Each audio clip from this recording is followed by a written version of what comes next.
situerai en prolongement des premières réflexions qui m'ont été faites en introduction, hein, d'autant plus que je n'avais pas eu l'occasion de terminer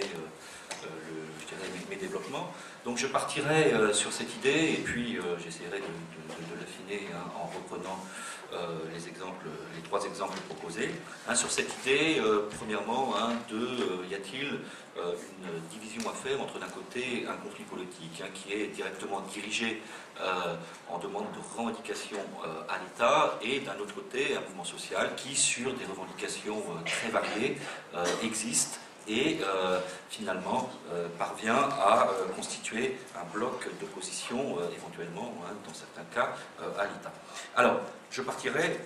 avec un petit rappel des événements très rapidement sur la Tunisie, puisque tout commence, hein, de Tunisie pour ce qui est de l'ère régionale qui nous intéresse. Hein. Le 17 décembre 2010, donc, le jeune Bouazizi, vendeur ambulant à Sidi Bouzid, et donc s'immole, ce qui donne lieu à un mouvement de protestation. Le 14 janvier, le président Zine el-Abidine Ben Ali se réfugie en Arabie Saoudite. Le 23 octobre, plus récemment, des élections sont convoquées pour mettre sur pied une nouvelle assemblée constituante. Et donc nous sommes dans cette phase, hein, qui devrait se poursuivre par la mise sur pied d'une assemblée parlementaire, une nouvelle assemblée parlementaire après coup. Au Maroc, il faut attendre février, hein, puisque le 20 février 2011, à la suite d'appels, notamment sur les réseaux sociaux, des manifestations sont convoquées. Les Marocains sont sommés de descendre dans la rue. Une première manifestation donc, a lieu le 20 février 2011. Il y a plusieurs milliers de manifestants, hein, dans la plupart des grandes villes, mais également, hein, dans des villes beaucoup moins importantes. Donc au total, là, il y a toujours des compétitions sur les chiffres, hein, mais c'est évidemment, hein, plusieurs dizaines de milliers de manifestants,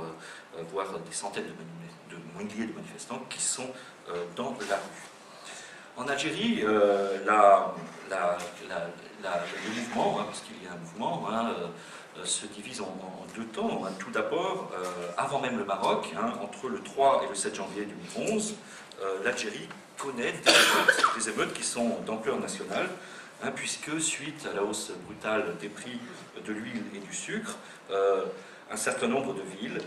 connaissent, hein, des mouvements émeutiers, à savoir tout d'abord à Oran, hein, mais également, hein, dans la wilaya de Tipaza, jusqu'à l'Arwat dans le sud. Alors ce mouvement national s'est propagé à l'ensemble du territoire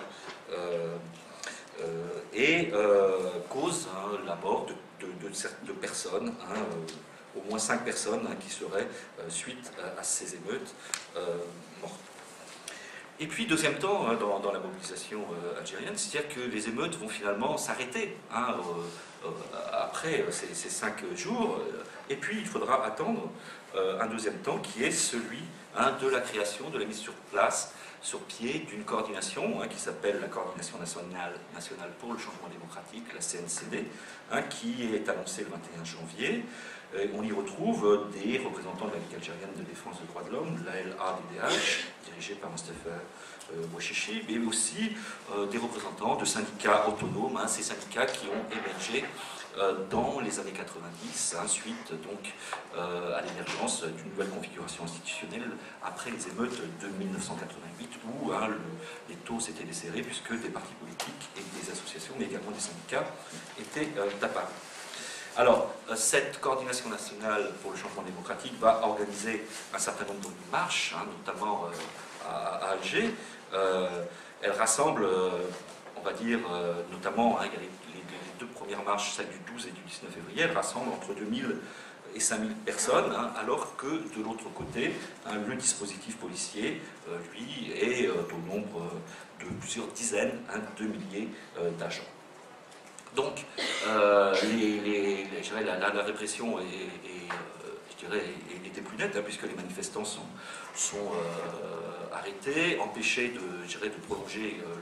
le mouvement, puisque dès qu'il y a un rassemblement, hein, de plus, on va dire, de 4-5 personnes, tout de suite, le petit groupe est repéré et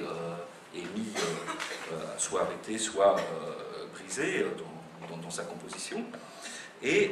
on arrive donc à une situation où, en Algérie, les grandes manifestations n'ont plus lieu et les émeutes, telles qu'elles avaient pu se développer en janvier, ne se produisent plus. Alors, dans cette configuration, on voit qu'il y a une division à faire entre ce qui s'est passé en Tunisie et d'autre part ce qui s'est passé dans la région, à savoir que la Tunisie est le pays qui est rentré dans un grand mouvement de contestation le premier et qui a été performant en termes de résultats politiques du mouvement, puisqu'il a conduit dans quelques jours au départ du président de la République. De l'autre côté, avec le cas de l'Algérie et du Maroc, nous sommes là face à des mouvements qui s'apparentent à des mouvements plus, on va dire, analysables sous cette catégorie de mouvement social, puisque également le mouvement du 20 février au Maroc est un mouvement qui rassemble des associations, mais aussi des partis politiques, donc le parti islamique de Cheikh Yassine, Justice et Bienfaisance, une grande partie, même toute la totalité de l'extrême gauche marocain, notamment le parti Nage, la Voie démocratique, et également une série de militants qui se définissent comme étant partie prenante du mouvement Amazigh, donc du mouvement berbère. Donc, dans cette configuration, qui semble montrer une différence, finalement, que ces trois expériences montrent finalement des singularités. Quid donc de cette relation au mouvement social. Alors, l'analyse, comme je l'avais dit, l'analyse qui domine, c'est celle d'analyser ces changements en Tunisie comme des changements d'ordre révolutionnaire. Pour ma part, je peux utiliser le terme de mouvement révolutionnaire, mais je serais plutôt sur une conception qui serait celle propre à des analyses qui peuvent être ceux qui sont développés actuellement, je pense notamment sur cette région de l'Afrique du Nord par Sarah Ben-Nefissa, mais également dans le monde entier, notamment en Russie par Robertson, sur cette idée d'hybridation et d'hybridité. Et donc ces régimes politiques sont dans des phases qui sont des phases d'hybridation qui tentent à prendre de plus en plus d'ampleur, à savoir qu'on en est très loin des vieux cours de sociologie politique ou de sciences politiques d'il y a plusieurs dizaines d'années, où on faisait la part de l'analyse sur d'un côté la démocratie et de l'autre côté l'autoritarisme. Il y a dans ces régimes un espace qui vient rentrer, je dirais, dans le modèle du fonctionnement autoritaire, qui est un modèle qui laisse des espaces qui sont des espaces où la libre action,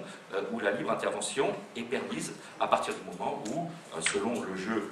des autorités, cette libre participation populaire ou partidaire est encadrée dans des structures qui seraient d'ordre autoritaire. Donc de ce point de vue-là, moi j'utiliserais le thème de démontage plutôt que de parler de révolution, c'est-à-dire que le mouvement, pour ce qui est du conflit politique, le mouvement tunisien a contribué à démonter les institutions, et nous sommes actuellement dans une phase de remontage des institutions. On voit qu'il n'y a pas une seule voie dans cette problématique, puisque la Tunisie expérimente une autre voie également de remontage, lorsque vous voyez que la place qui est donnée à la constituante dans le schéma de remontage n'est pas forcément le même ici et là, et vous voyez aussi que l'Assemblée constituante n'est pas le modèle qui est préféré par les autorités politiques, qui préfèrent peut-être opter pour des élections législatives.